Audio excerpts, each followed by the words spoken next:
apa kemudian komunikasi menjadi terhenti, stuck? Belum tentu, karena bisa ada cara lain ya. Tidak ada cara lain. Betul. Ya. Yang penting itu kan sebetulnya dalam berbahasa itu kan komunikasi, Pak. Bukan masalah benar atau salahnya. Pesannya sampai dan dimengerti dengan baik. Betul. Iya. Setuju saya dengan jangan takut salah, karena ini juga saya sampaikan juga untuk tidak takut salah. Bahkan saya mengatakan kepada mahasiswa, mumpung Anda jadi mahasiswa, salahlah gitu. Salahlah, tapi yang penting aktif. Ya, aktif. Nah, tapi kalau nanti berbuat salah nggak apa-apa, aktif. Anda diizinkan untuk berbuat salah selama jadi mahasiswa, asal jangan berbuat salah waktu ujian. Jalan. Kalau ujian nggak lulus ya. Jadi selama di kelas itu harus dibuat rame. Gitu. Kadang-kadang saya harus keluar dari tutorial bahasa Inggris, ngobrol masalah lain, tapi sebenarnya itu bagian dari strategi pembelajarannya gitu ya. Ya itu kelas bahasa selalu ramai, Pak. Tapi tadi Pak ini ada games, tadi kan motivasi dulu ya. Kemudian jangan salah bahwa yang namanya jangan salah berpikir bahwa nggak boleh berbuat kesalahan. Kemudian tadi yang Pak Yan katakan itu tadi yang terakhir ini tadi itu kira-kira supaya orang benar-benar nggak takut gitu loh. Nah itu biasanya Pak Yan menyebutkan apa? Ini tips buat Pak Lukman dengan rekan guru yang lain. Karena kan bisa aja kita bilang, jangan takut salah. Iya kan Bapak yang ngomong, lah saya ini yang salah gimana gitu. Nah ini membangun motivasi dasarnya itu loh. Artinya kan gini, kalau di dalam kelas itu ya kalau ada yang berbuat salah kita ya jangan mentertawakan. Itu kadang-kadang gini, ini kan Pak Ben ya. Iya. Ya gitu aja kamu salah. Akhirnya itu anak jadi takut. Nah itu guru harus biasanya apa Pak yang lakukan itu? Kalau ada katakan sesuatu terjadi salah, katakan fatalnya begitu ya. Kemudian yang teman yang lain ini bilang, "Yoh, kamu gak tahu malu, kamu masa gitu aja salah, gimana sih?" Nah itu apa yang harus dilakukan guru biasanya di situ? Kita ini kan justru kekompakan di dalam kelas perlu ada juga ya. Karena rata-rata guru memang bahasa Inggrisnya jelek semua gitu kan ya. Jadi tidak mungkin ada yang menyalahkan. Tapi kalaupun ada yang ketawa, biasanya karena saya sendiri juga suka mengakui, saya juga suka salah. Tahan dulu Pak, ternyata ada rekan guru dari dari pojok tanah air kita ini yang ingin masuk, berinteraksi telepon. Silakan, dari siapa? Oh ternyata terputus. Ya, baik. Tadi yang terakhir dari Pak Yan itu, saya masih tetap yang itu tadi loh. Kalau ada orang salah, itu kalau ditertawakan, saya pernah merasakan itu. Begitu ditertawakan, itu yang saya setengah tahu, yang tahu banget aja hilang. Apalagi yang setengah tahu, apalagi yang memang tidak tahu sama sekali. Nah itu gimana? Ini agak-agak ini ya sebenarnya kalau yang dari saya itu, saya masuk di dalam kelas tutorial, bagaimana saya bisa bersatu dengan mereka, ya. Bisa bersatu dengan mereka sehingga apapun sikap-sikap saya, mereka sudah bisa menerimanya. Gitu kan. Katakanlah misalnya, saya sudah bisa memegang hatinya. Digetok kepalanya pun mereka akan tertawa. Kira-kira kalau salah pun nggak malu lagi. Nggak malu lagi gitu kan ya. Nah itu harus ada, suasana itu juga harus ada. Bahkan kadang-kadang saya dengan sengaja melakukan kesalahan. Lalu kemudian beberapa saat, sorry saya salah, ini harusnya begini. Gitu kan ya. Nah saya juga sengaja supaya mereka juga melihat berbuat kesalahan itu tidak masalah. Kemudian juga ada jadi guru juga manusia. Ya, ada juga mereka misalnya ada di dalam kelas itu suruh ke depan membuat kalimat gini-gini. Salah. Ini masalahnya art ya. Seninya ini ya. Seni gitu. Saya menertawakan mereka, tapi mereka tidak sakit hati gitu ya. Itu yang penting dia. Dan teman-teman semua di dalam kelas juga tertawa juga. Wah dasar lu blow on lu katanya gitu ya. Tapi bukan untuk mematahkan semangat. Bukan untuk mematahkan semangat. Masalahnya di sini keakraban kita antara guru dengan mahasiswa atau siswa dan mahasiswa PGSD itu pun ini, dan mereka percaya kepada kita bahwa kita memang tidak bermaksud untuk menertawakan. Pak Ben, yang tadi ini kan udah strategi pembelajaran, bukan hanya berlaku untuk bahasa Inggris, mungkin untuk mata pelajaran yang lain. Tapi untuk yang spesifik bahasa Inggris, punya pengalaman yang membangun nggak, yang bisa ini tadi artinya we get into the same bus. Jadi kita berada dalam satu struktur atau di dalam satu ruangan yang sudah sama gitu. Apa biasa pengalaman yang menarik yang bisa menjadi inspirasi buat rekan-rekan guru lain di seluruh tanah air? Tips saya terutama untuk para guru ya, untuk terutama guru bahasa ya, terutama guru bahasa karena saya guru bahasa ya. Itu kita memang harus membangun situasi seperti Pak Yan katakan tadi ya. Itu sangat penting ya. Keakraban juga harus dibangun ya. Itu berkaitan dengan apa yang akan kita ajarkan. Karena yang kita ajarkan kan bahasa. Ya, bahasa itu harus bisa mengundang orang untuk berbicara. Mengundang orang untuk merespon. Berkomunikasi. Ya kan? Nah, itu tidak akan tidak akan berjalan kalau memang keakraban atau situasi yang menyenangkan itu tidak ada, ya. Jadi pembelajaran bahasa itu harus menyenangkan, dibangun oleh aktivitas-aktivitas pembelajaran yang mendukung, ya, seperti permainan, ya, kemudian game, sama saja tadi games, ya, role play misalnya, ya, menyanyi, ya, menyanyi bukan sekedar menyanyi itu. Karena ada di sana, ada pembelajaran di sana. Kata-kata yang akan kita ucapkan, cara mengucapkannya, strukturnya. Jadi kemampuan pemilihan kata-kata yang digunakan gitu ya. Betul. Kemampuan guru mengelola pembelajaran bahasa itu harus variatif, Pak. Ya. Teknik-teknik apa saja yang bisa dipakai. Kemudian kemampuan mereka untuk berkreasi, ya. Melucu bahkan, ya. Jokes ya. Jokes itu bukan hal yang sepele, itu hal yang sangat bermanfaat. Malah katanya ada dua tanda-tanda seorang bisa hebat jadi bahasa Inggris. Kalau bisa melucu atau marah. Dalam bahasa Inggris. Dalam bahasa Inggris. Bahasa Indonesia marah sih berarti sudah bisa gitu, bahasa Inggris. Pak Ian kalau masih ingat, apa pelajaran yang pernah Pak Ian sampaikan gitu yang katakanlah sulit membangun suasananya di modul, ada berapa 3 SKS 9 modul ya. Nah, itu di mana Pak Ian pernah mengalami kesulitan? Biasanya modul-modul akhir karena di sana juga menggunakan struktur bahasa yang juga lebih. Judul itunya apa kira-kira? Saya sudah agak lupa ya. Struktur barangkali ya. Enggak. Kita enggak pernah memberikan structure sebagai judul. Kita biasanya menggunakan. Tapi isinya itu tentang structure. Kalau satu judul ini ada di situ materinya, kita memfokuskan kemudian bahasannya pada structure ini. Tapi tidak kita beri nama structure gitu, karena kalau diberi structure mungkin lebih menakutkan lagi ya. Apa ini? Dan itu juga bahasanya biasanya saya itu ada di itu apa di biasanya bentuknya belakang. Paragraf atau apa biasanya di dalam kegiatan belajar tersebut? Biasanya ada teks ya. Teks ada ya. Teks kemudian. Apa yang disuruh kepada mahasiswa oleh modul, kemudian bagaimana Pak Ian di dalam tutorial itu membuat itu supaya tadi itu games kah, role play? Ya seperti ini, kita permudah strukturnya. Misalnya saja struktur itu kan ada satu bagian yang tetap, ada bagiannya yang bisa dirubah oleh yang sedang mempelajari. Oleh mahasiswa ya. Mahasiswa. Jadi ini ada yang tetap, mahasiswanya lalu kemudian memberikan perubahan-perubahan di situ. Gitu. Nah itu kalau mahasiswanya tidak kreatif, apalagi awalnya sudah takut dan motivasinya sekedar masalahnya satu, mandek itu. Masalahnya satu memang kosakata. Nah mahasiswa itu memang kosakata. Mereka kapan sih belajar bahasa Inggris terakhir? Ya. Kan sudah lama. Mereka belajar bahasa Inggris terakhir tuh waktu mereka di SPG dulu. Ya, atau ya di kan? SMA atau dari SMA atau di mana. Ya. Lalu kemudian jadi guru. Jadi guru sudah berapa lama? Ya kan? Begitu masuk lagi ada kesempatan untuk S1 PGSD, tiba-tiba ada bahasa Inggris, sehingga kosakata mereka juga memang sudah pada hilang. Ini gitu. Harus diatasi nih kosakata.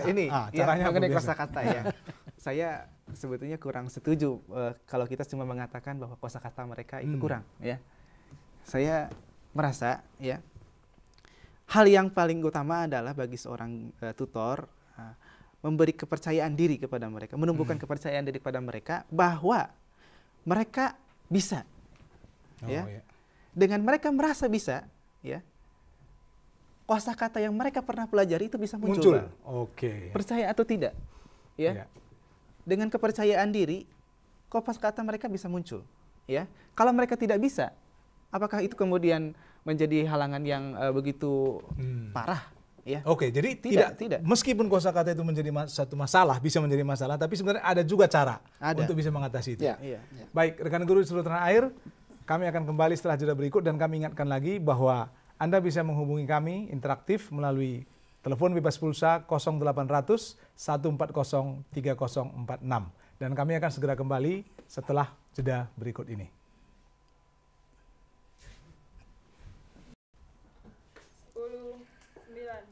8, 7, 6, 5. Rekan guru seluruh tanah air, terima kasih Anda masih bersama siaran pendidikan jarak jauh kerjasama Universitas Terbuka dengan Televisi Edukasi Saluran 2, Televisi untuk Guru. Tadi kita sudah membahas beberapa hal, tapi ada satu yang mau saya garis bawahi, yaitu bahwa motivasi itu penting. Artinya, kalau belajar bahasa Inggris, bagi siapapun, bukan hanya bagi Anda yang sedang menjadi mahasiswa UT di S1 PGSD belajar bahasa Inggris, tapi bagi siapapun, motivasi itu penting. Nah, kita akan cari tahu sekarang itu apa kira-kira tips atau teknik yang bisa membangun motivasi. Apakah melalui kegiatan tutorial maupun kegiatan belajar mandiri lainnya. Pak Yan, dalam bahasa Inggris itu selalu saya lihat ada buku. Di dalam buku bahasa Inggris biasanya ada yang ditemani kadang-kadang saya lihat berbentuknya kaset, berbentuk CD, ataupun media-media pembelajaran lain yang berbentuk games dia begitu. Nah, kalau di dalam pembelajaran bahasa Inggris untuk PGSD yang di Universitas Terbuka, itu pembelajarannya itu bahan ajar kita itu didampingi oleh apa? Bentuknya apa? Kaset. Kaset. Karena di sana itu ada. apa yang harus dilakukan mahasiswa dengan kaset tersebut? Begini, di dalam buku-buku itu kan ada teks ya, Ya. ada teksnya itu. Nah, bagaimana supaya orang bisa membaca teks itu dengan bunyi yang seharusnya? Ya.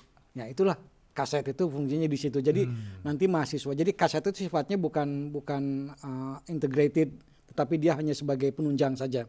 Ya, jadi waktu dia ingin tahu bagaimana cara membacanya karena Ada katanya kasetnya. ya ada kasetnya. Oh, ini yang tadi itu bisa teratasi, salah ucap jadi malu. Ini bisa teratasi Ya, nih. Ya, oke. bisa juga. Ya, memang ya, di situ ininya. Jadi nanti mahasiswa bisa mendengarkan, walaupun sebenarnya salah ucap itu walaupun ada kasetnya masih akan sering terjadi. Tapi paling tidak dia sudah tahu yang Sudah mana tahu, yang persis, ya. tapi karena sesuatu dia tidak bisa tepat, ya nggak apa-apa juga. Kecuali gitu. kalau kita mau memberikan fonemik atau fonetik, Fonetik, itu kan ya. terlalu jauh juga gitu Ya, kan. Itu ya. hanya untuk orang-orang yang mahasiswa yang ada di jurusan bahasa Inggris yang Ya, mempelajari ya. itu. Dan itu pun udah di level-level yang advance barangkali. Advance ya, gitu kan. Jadi memang diharapkan mahasiswa juga menginikan kasetnya. Ya. Gitu. Jadi di dalam modulnya kita itu bagi teman-teman guru yang sedang mempelajari sedang belajar di S1 PGSD ada satu mata kuliah bahasa Inggris dengan kaset. Nah, kalau di tutorial, kalau tadi itu kan untuk yang mandiri nih Pak Ben ya. Untuk mandirinya dia baca modul, ada kaset, dia dengarkan, dia menjadi lebih, rupanya misalnya katakan one, padahal tulisannya one itu. Yeah. Nah, C artinya. C artinya gitu ya. Nah, kalau dia udah tahu itu kan di dalam kemandirian dia. Nah, di dalam kelas untuk membantu supaya lebih efektif itu biasanya apa media-media pembelajaran yang bisa lebih membangkitkan itu? Pada kenyataan aja ya. Pada kenyataannya di kelas tutorial itu jarang dipergunakan media kaset itu. Itu yang saya tahu. Ya. Sebetulnya hakikat tutorial ini kan adalah bantuan belajar Pak ya. Yeah. Jadi pada saat tutorial itu kita tidak membahas mengenai materi sebetulnya. Ya. Ini kita berbicara tentang tutorial Pak ya. Kita melihat apa yang bisa dibantu di dalam kelas tutorial itu mengenai kesulitan-kesulitan belajar di materi-materi tertentu. Iya, jadi kita tidak berusaha merangkum atau menyampaikan seluruh materi. Bukan kuliah lah. Bukan gitu kuliah, bukan kuliah ya. Nah, di sana mungkin di dalam tutorial kita bisa mencontohkan sebagai tutor, kita menggunakan media itu bisa saja Pak. Nah, yang efektif biasanya kalau untuk bahasa itu apa yang biasanya bisa sangat membantu lah katakan begitu? Yang bisa sangat membantu ya terutama video ya. Video ya. Ya, jadi ada kita banyak punya kaset kan sebetulnya video itu yang kita bisa pakai. Entah itu cuma klip suatu film kartun Pak ya. Oh, jadi itu yang nanti sederhana. menjadi bahasan bersama jadinya. Sebetulnya bisa. Itu untuk mencontohkan saja Pak. Itu suatu bahan yang bisa men-trigger mereka untuk lebih berkreasi di pembelajaran sebetulnya. Ya. Okay. Arahnya bukan untuk memaksimalkan pembelajaran bahasa Inggris sebetulnya. Tapi memecahkan jika terjadi kebuntuan pada materi-materi tertentu terhadap kelompok belajar tertentu yang ada di dalam satu pelajaran tutorial. Iya, betul. Tadi kaset yang tadi Pak Yan yang dipelajari sendiri itu kemudian nanti kalau dia misalnya itu katakan saya misalnya mahasiswa nih, saya punya kaset, saya punya modul, ternyata saya masih punya masalah gitu.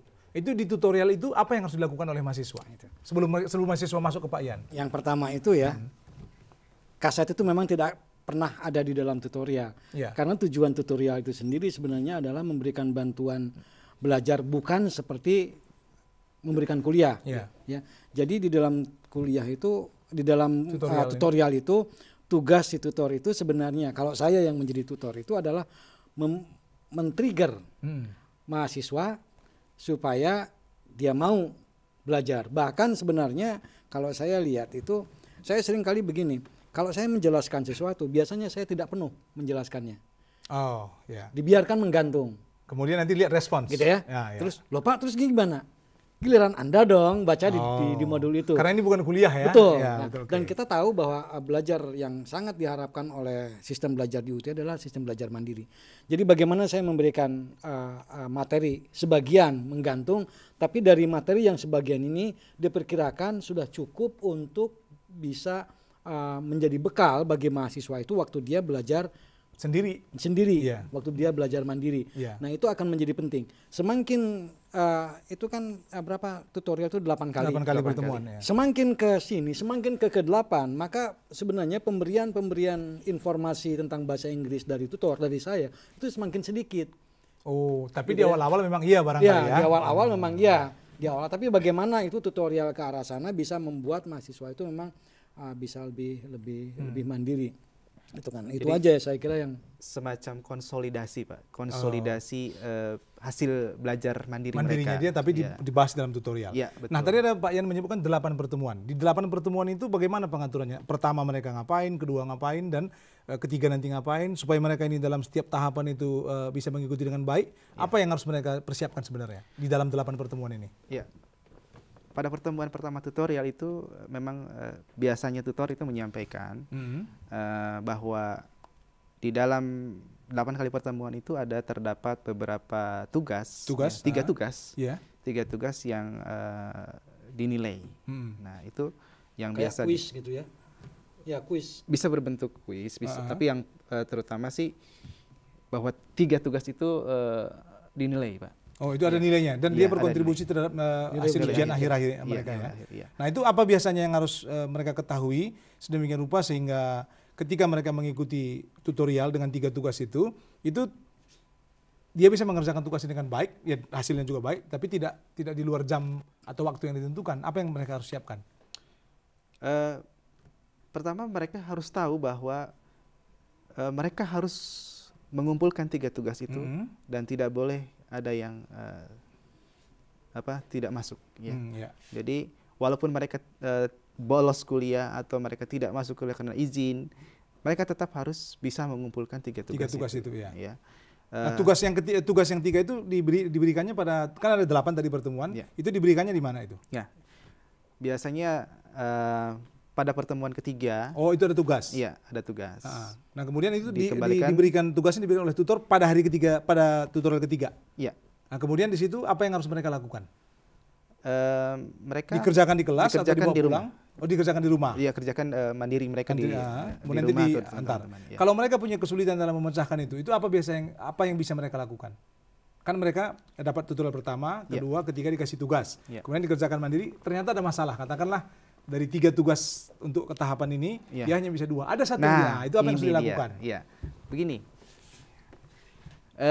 Ada satu cara memberi kesempatan kepada mereka, ya, supaya mereka mendapatkan hasil yang lebih baik.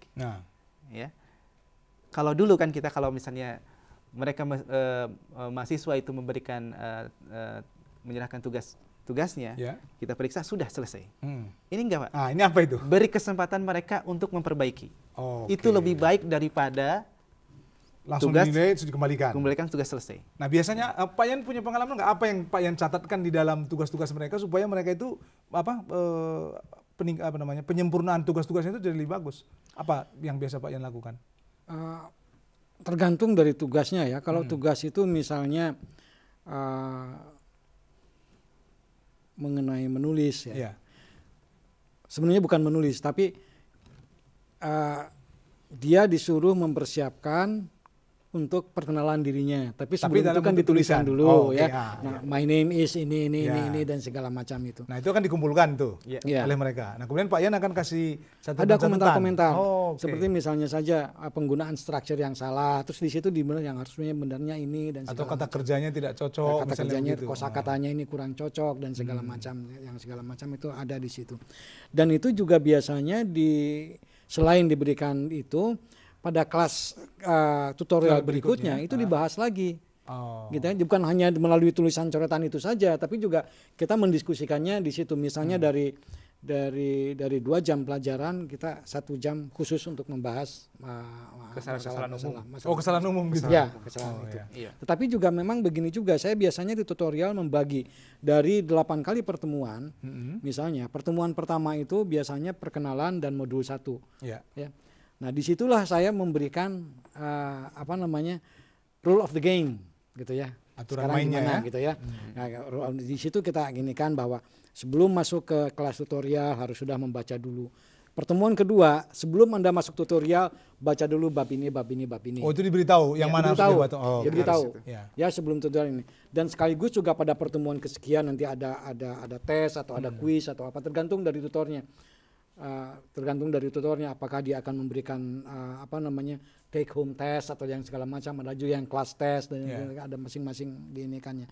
Tetapi dari awal kita sudah memberikan rule of the game-nya bagaimana selama tutorial ini. Nah, itu saya kira juga memberikan kejelasan bagi mahasiswa. Oh, jadi kalau begitu dalam kelas bahasa Inggris ini saya harus bertingkah laku seperti ini, saya harus bersikap seperti ini. Tugasnya ini harus kumpulkannya kapan? Ya. Ada kalanya namanya mahasiswa ya kan, udah bekerja dan tidak bukan hanya mahasiswa full time katakan begitu. Kalau terjadi sesuatu misalnya yang harusnya kumpul tanggal sekian tidak kumpul dan seterusnya, itu apa yang bisa dilakukan oleh para tutor ini? Yang penting bagi saya semua tugas terkumpul 3 dan tidak melihat itu keterlambatan. Ya, kenapa? Karena saya lebih percaya tugas yang menakutkan akan sangat menakutkan. Jadi buat tugas itu lebih menyenangkan. Bagaimana membuat tugas itu lebih menyenangkan? Ya, beri mereka kesempatan untuk bisa memperbaiki. Kalau misalnya tugas pertama, ya itu ada kesalahan-kesalahan, kita kasih feedback. Ada catatan-catatan gitu ya, apa yang harus dibetulkan. Dan kesalahan umum kita bahas seperti tadi Pak Ian katakan, kita bahas bersama gitu ya. Mereka bisa mengumpulkan lagi pada minggu berikutnya Pak. Ya. Nah, nanti tutor ngasih komentar lagi. Begitu juga dengan tugas kedua. Tapi kan waktunya lebih sedikit ya, karena makin ke ujung dari pertemuan tutorial. Pokoknya 3 tugas itu bagi saya harus masuk saja setelah. Dan dari hari ke hari, maksudnya dari tugas pertama, kedua, ketiga, itu pada ujungnya itu harus semakin baik itu maksudnya. Daripada